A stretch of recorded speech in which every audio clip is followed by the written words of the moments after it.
Obrigado, presidente. Saudar aqui todo mundo que se faz presente. Coronel Fortes, Capitã Iron, isso? Eu ouço muitas histórias do senhor, só coisas boas, né? Então, não, às vezes a gente não tem tempo para conversar, né? Tanto assim, a dinâmica do dia a dia da política é muito rápida, mas o senhor tem um legado bem grande aí, muita gente fala bem do senhor.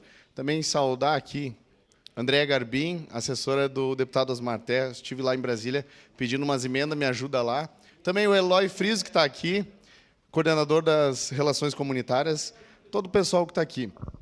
Queria dizer que, para o D'Ambros, que claro que às vezes perca de tempo vai ser para vocês que são do governo. A gente, como oposição, a gente ganha tempo, a gente ganha credibilidade com a população, cobrando mais transparência. O senhor citou uma música, eu cito outra. Eu tenho uma parte de uma música que fala que malandro é malandro, mané é mané. E a gente está aqui para identificar os malandros que estão aí, para ludibriar muitas vezes a população. Não estou dizendo que é o caso dessa situação, mas a gente está aqui para apurar isso, né? A gente está aqui para tentar esclarecer, para dar transparência ao mandato, né?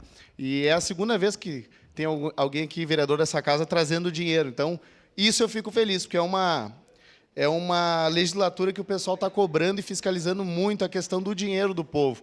Isso, às vezes, não tem. Quando as câmaras de vereadores da D'Ambros são compradas pelo Executivo, através de cargo e etc., vira um puxadinho da Prefeitura, coisa que a gente está aqui para não deixar ocorrer. A Prefeitura é a Prefeitura, a Câmara de Vereadores é a Câmara de Vereadores, são poderes independentes, como já diz lá na nossa Constituição. Então, parabenizar aqui a vereadora Sandra, conta com o nosso apoio. Agora a gente tem uma reunião no Executivo ali na sequência, vamos tentar ver, talvez seja sobre isso, mas sempre buscar a transparência, que a gente está aqui por isso que a gente foi eleito, né? E se estiver tudo certo, que seja esclarecido. E parabéns ao Edson também pela declaração aqui, falou da transparência. Parabéns ao Edson da Rosa e conte com nós, estamos aí. Valeu, presidente.